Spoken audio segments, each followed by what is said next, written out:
ಎಲ್ರಿಗೂ ನಮಸ್ಕಾರ. ನಾನಿವತ್ತು ತೋರಿಸ್ತಾ ಇರೋದು ಅವರೆಕಾಳಿನ ಉಪ್ಪಿಟ್ಟು ಹೆಂಗೆ ಮಾಡೋದು ಅಂತ ತೋರಿಸ್ತಾ ಇದ್ದೀನಿ. ನಾನು 2 ಲೋಟ ಅವರೆಕಾಯಿನ ಬಿಡಿಸಿರೋ ಅವರೆಕಾಯಿನ ತೊಳ್ಕೊಂಡು ಚೆನ್ನಾಗಿ ಇಟ್ಕೊಂಡಿದ್ದೀನಿ. 2 ಲೋಟ ಹಾಕ್ಕೊಂಡಿದ್ದೀನಿ. ನಿಮ್ಗೆ ಬೇಕಾದ್ರೆ ಜಾಸ್ತಿ ಬೇಕಾದರೂ ಹಾಕ್ಕೋಬೋದು, ಇಲ್ಲ ಕಡಿಮೆ ಬೇಕಾದ್ರೂ ಮಾಡ್ಕೋಬೋದು. ನಾನು 2 ಲೋಟ ಅವರೆಕಾಯಿನ ತೊಳೆದ್ಬಿಟ್ಟು ಚೆನ್ನಾಗಿ ಅದಕ್ಕೆ ನೀರು ಅದು ಮುಳುಗುವಷ್ಟು ನೀರನ್ನು ಹಾಕಿಬಿಟ್ಟು ಇಟ್ಕೊಂಡಿದ್ದೀನಿ. ಅದಕ್ಕೆ ಜೊತೇಲಿ ಉಪ್ಪು ಹಾಕಿಬಿಟ್ಟು ಅದನ್ನು ಚೆನ್ನಾಗಿ ಕಲಿಸ್ಬಿಟ್ಟು ಪ್ರೆಷರ್ ಕುಕ್ ಮಾಡಬೇಕು. ಅದು 6-7 ವಿಸಿಲ್ ನಾನು ತರಿಸಿದ್ದೀನಿ. ಚೆನ್ನಾಗಿ ಬೇಯಬೇಕಲ್ಲ, ಚೆನ್ನಾಗಿ ಬೆಂದರೆ ಚೆನ್ನಾಗಾಗುತ್ತೆ. ಅದಕ್ಕೆ 6-7 ವಿಸಿಲನ್ನು ತರಿಸಿದ್ದೀನಿ ನಾನು ಇದಕ್ಕೆ. ಇದು ಈ ಥರ ತುಂಬ ಚೆನ್ನಾಗಾಗುವಂಥ ಒಂದು ಉಪ್ಪಿಟ್ಟಿದು, ಭಾಳ ಚೆನ್ನಾಗಾಗುತ್ತೆ. ಅವರೆಕಾಳು ಸೀಸನ್ನಲ್ಲಿ ಇದನ್ನು ಮಾಡಿದ್ರೆ ಚೆನ್ನಾಗಿರುತ್ತೆ. ಇದು 4 ಈರುಳ್ಳಿ ತೊಗೊಂಡಿದ್ದೀನಿ, 3 ಹಸಿಮೆಣಸಿನ್ಕಾಯಿ, 2 ಹೆಸಳು, ಕರಿಬೇವಿನ ಸೊಪ್ಪು, 1 ಟೊಮೆಟೊ ತೊಗೊಂಡಿದ್ದೀನಿ. ಇದು ಮೆಣಸಿನ್ಕಾಯಿ ನೀವು ಬೇಕಾದ್ರೆ ಜಾಸ್ತಿ ಬೇಕಾದರೂ ಹಾಕ್ಕೋಬೋದು. ನಾನು ಮೀಡಿಯಮ್ಮಾಗಿ ಖಾರ ಇರೋ ಹಂಗೆ ಹಾಕ್ಕೊಂಡಿದ್ದೀನಿ. ಈರುಳ್ಳಿ ಕಟ್ ಮಾಡಿ ಇಟ್ಕೊಂಡಿದ್ದೀನಿ, ಹಸಿಮೆಣಸಿನ್ಕಾಯಿ ಕಟ್ ಮಾಡಿದ್ದೀನಿ, ಈ ಕರಿಬೇವಿನ ಸೊಪ್ಪನ್ನು ಬಿಡಿಸಿಟ್ಕೊಂಡಿದ್ದೀನಿ, ಟೊಮೆಟೊ ಕಟ್ ಮಾಡಿ ಇಟ್ಕೊಂಡಿದ್ದೀನಿ. ಇದು ನಾನು ಬನ್ಸಿ ರವೆ ತೊಗೊಂಡಿದ್ದೀನಿ. ನೀವು ಯಾವ್ದು ಬೇಕಾದ್ರೂ ರವೆ ತೊಗೋಬೋದು, ಮೀಡಿಯಮ್ ರವೆನ ತೊಗೋಬೋದು. ಇದು 1/4 ಕಪ್ ತೊಗೊಂಡಿದ್ದೀನಿ. 1/4 ಸ್ವಲ್ಪ ಕಮ್ಮಿನೇ ತೊಗೊಂಡಿದ್ದೀನಿ ನಾನು. 1/4 ಕಪ್ಪು ಅಷ್ಟು ಸ್ವಲ್ಪ ಕಮ್ಮಿ ತೊಗೊಂಡಿದ್ದೀನಿ. ಇದು ಮೀಡಿಯಮ್ ರವೆನಲ್ಲೂ ಮಾಡ್ಬೋದು. ನಾನು ತೊಗೊಂಡಿರೋದು ಬನ್ಸಿ ರವೆ. ಇದಕ್ಕೆ ಒಂದು 3-4 ಸ್ಪೂನು ಎಣ್ಣೆ ಹಾಕ್ಕೊಂಡು, ಬೇಕಾದ್ರೆ ನೀವು ತುಪ್ಪದಲ್ಲೂ ಮಾಡ್ಕೋಬೋದು. ನಾನು ಎಣ್ಣೆ ಯೂಸ್ ಮಾಡಿದ್ದೀನಿ. ಒಂದು 3-4 ಟೇಬಲ್ ಸ್ಪೂನ್, ಟೀ ಸ್ಪೂನಲ್ಲಿ 3-4 ಸ್ಪೂನು, ಟೇಬಲ್ ಸ್ಪೂನಲ್ಲಿ 2 ಸ್ಪೂನು ಎಣ್ಣೆ ಹಾಕ್ಕೊಂಡಿದ್ದೀನಿ. ಸಾಸಿವೆ ಒಗ್ಗರಣೆ ಹಾಕ್ಕೊತಾ ಇದ್ದೀನಿ. ಸಾಸಿವೆ ಒಗ್ಗರಣೆ ಹಾಕ್ಕೊಂಡು ಅದು ಸಾಸಿವೆ ಚಟಪಟ ಅಂದಮೇಲೆ ಉದ್ದಿನಬೇಳೆ ಹಾಕ್ಕೋಬೇಕು. ಉದ್ದಿನಬೇಳೆ ಒಗ್ಗರಣೆ ಹಾಕ್ಕೋಬೇಕು. ಆಮೇಲೆ ಕಡಲೆಬೇಳೆ 1 ಸ್ಪೂನಷ್ಟು ಕಡಲೆಬೇಳೆ ಹಾಕಿದ್ದೀನಿ. ಆಮೇಲೆ ಇದು ಕರಿಬೇವಿನ ಸೊಪ್ಪು ಬಿಡಿಸಿಟ್ಕೊಂಡಿದ್ನಲ್ಲ, ಕರಿಬೇವಿನ ಸೊಪ್ಪು ಅದನ್ನು ಹಾಕ್ಕೊಂಡಿದ್ದೀನಿ. ಅದು ಎಲ್ಲ ಕೆಂಪಗೆ ಆಗಬೇಕು. ಹಾಕಿರೋ ಪದಾರ್ಥ ಎಲ್ಲ ಕೆಂಪಗೆ ಆಗಬೇಕು. ಚೆನ್ನಾಗಿ ಕೆಂಪಗಾದರೆ ಒಳ್ಳೆ ಆರೋಗ್ಯ. ಕರಿಬೇವಿನ ಸೊಪ್ಪು ಹಾಕ್ತಿದ್ದೀನಿ. ಈಗ ಹಸಿಮೆಣಸಿನ್ಕಾಯಿ ಇದು ಕೆಂಪಗಾದರೆ ಚೆನ್ನಾಗಿ ಒಳ್ಳೆ ಟೇಸ್ಟ್ ಬರುತ್ತೆ ಉಪ್ಪಿಟ್ಟಿಗೆ. ಈಗ ಈರುಳ್ಳಿ ಹಾಕ್ಕೋತಾ ಇದ್ದೀನಿ. ಈರುಳ್ಳಿನೂ ಹುರ್ಕೋಬೇಕು, ಚೆನ್ನಾಗಿ ಕೆಂಪು ಹುರ್ಕೋಬೇಕು. ಅದು ಎಲ್ಲ ಮಿಕ್ಸ್ ಆಗಬೇಕಲ್ಲ, ಹಾಗೆ ಆ ಥರ ಮಿಕ್ಸ್ ಮಾಡ್ಕೊಂಬಿಟ್ಟು ಹುರ್ಕೋಬೇಕು. ಇದು ನೋಡಿ ಎಷ್ಟು ಕೆಂಪು ಬಂದಿದೆ, ಇದು ಹುರಿದಿರೋದು. ಕೆಂಪಗಾಗಿದ್ದಾದಮೇಲೆ ಅದನ್ನು ಕೈ ಆಡಿಸ್ಕೋತಾ ಇರಬೇಕು ಈರುಳ್ಳಿಗೆ. ಹಾಗೆ ಇವಾಗ ನಾನು ಪಕ್ಕದಲ್ಲಿ ನಂದು ಇದು ಅವರೆಕಾಯಿ ಬೆಂದಿದೆಯೋ ಏನು ನೋಡ್ಕೋತೀನಿ. ಇದು ಈರುಳ್ಳಿ ಸಣ್ಣ ಬೆಂಕಿನಲ್ಲಿ ಇಟ್ಬಿಟ್ಟು ಹುರ್ಕೊಂಡು ಹುರ್ಕೋತಾ ಇದ್ದೀನಿ. ಅದನ್ನು ಹುರಿಬೇಕಾದ್ರೆ ಪಕ್ಕದಲ್ಲಿ ಅವರೆಕಾಯಿ ಬೆಂದಿದೆಯೇನೋ ಅಂತಂದ್ಬಿಟ್ಟು ಕುಕ್ಕರನ್ನು ಓಪನ್ ಮಾಡಿಬಿಟ್ಟು ನೋಡ್ಕೋತೀನಿ. ಅದು ಬೆಂದಿರುತ್ತೆ. 6-7 ವಿಷಲ್ ತಂದಿದ್ದೀನಲ್ಲ, ನಾನು ತೆಗೆದಿದ್ದೀನಿ. ಹಾಗಾಗಿ ಬೆಂದಿರುತ್ತೆ ಅವರೆಕಾಯಿ.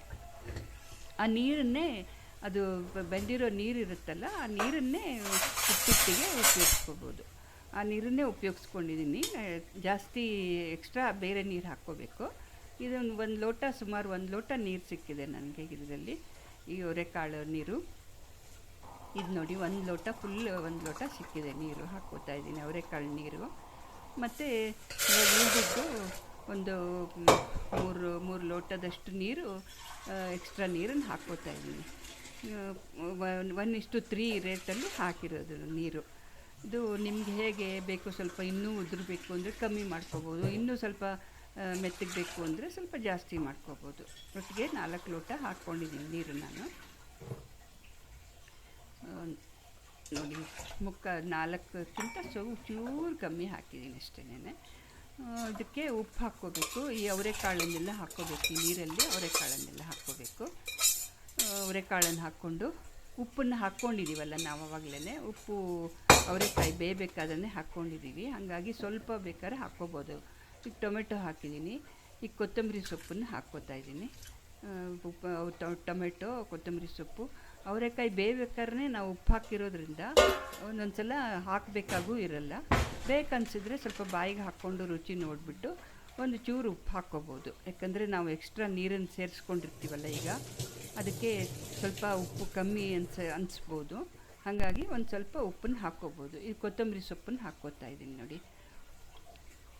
ಕೊತ್ತಂಬರಿ ಸೊಪ್ಪನ್ನು ಹಾಕ್ಕೊಂಬಿಟ್ಟು ಇದು ನೀರು ಚೆನ್ನಾಗಿ ಬಾಯ್ಲ್ ಆಗಬೇಕು.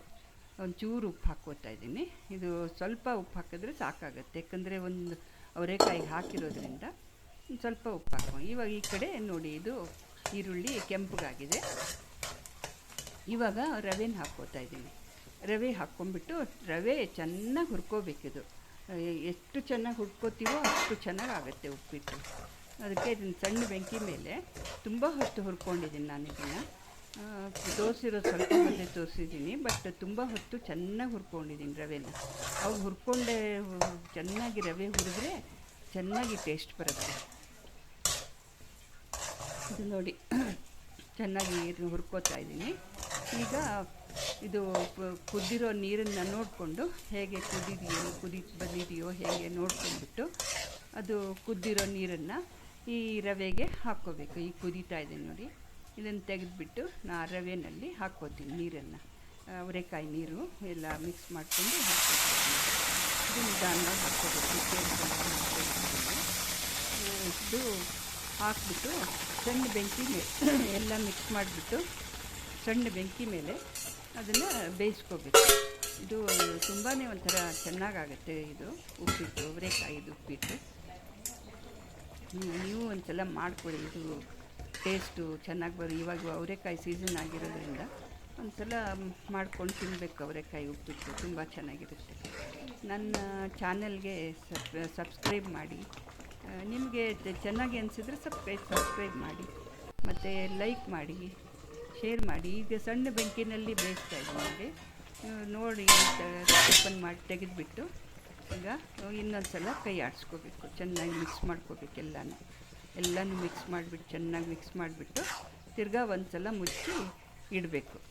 ಮುಚ್ಚಿ ಇಟ್ಟರೆ ಅದು ಚೆನ್ನಾಗಿ ಅರಳ್ಕೊಳ್ಳುತ್ತೆ. ಉಪ್ಪಿಟ್ಟು ರವೆ ಚೆನ್ನಾಗಿ ಅರಳ್ಕೊಳ್ಳುತ್ತೆ. ಮಿಕ್ಸ್ ಮಾಡಿಬಿಟ್ಟು ಎಲ್ಲ ಮುಚ್ಚಳ ಮುಚ್ಚಿಬಿಟ್ಟು ಇಟ್ಟಿದ್ದೀನಿ. ಇನ್ನೊಂದು ಸ್ವಲ್ಪ ಒಂದು ನಿಮಿಷ ಇಟ್ಟರೆ ಅದು ಚೆನ್ನಾಗಿ ಅರಳ್ಕೊಳ್ಳುತ್ತೆ ಅಲ್ಲೇ. ಈಗ ಉಪ್ಪಿಟ್ಟು ನಂದು ರೆಡಿ ಆಗೋಯಿತು. ಇದು ಒಂಥರ ಚೆನ್ನಾಗಾಗುವಂಥ ಬೆಳಗಿನ ಬ್ರೇಕ್ಫಾಸ್ಟಿಗೆ ಮಾಡುವಂಥ ರೆಸಿಪಿ ಇದು. ಸಾಯಂಕಾಲನೂ ಮಾಡ್ಬೋದು, ರಾತ್ರಿನೂ ಮಾಡ್ಬೋದು, ಯಾವಾಗ ಬೇಕಾದ್ರೂ ಮಾಡ್ಕೋಬೋದು. ಹೆಚ್ಚಾಗಿ ಬ್ರೇಕ್ಫಾಸ್ಟಿಗೆ ಮಾಡೋದು ರೆಸಿಪಿ ಇದು. ನನ್ನ ಚಾನಲ್ಗೆ ಸಬ್ಸ್ಕ್ರೈಬ್ ಮಾಡಿ, ಲೈಕ್ ಮಾಡಿ, ಶೇರ್ ಮಾಡಿ. ಏನಾದರೂ ಕಮೆಂಟ್ಸ್ ನಿಮಗೆ ನೀವು ಹೇಗೆ ಮಾಡ್ತೀರಾ ಕಮೆಂಟ್ಸ್ ಇದ್ದರೆ ಹಾಕಿ. ನಮಸ್ಕಾರ. Thank you.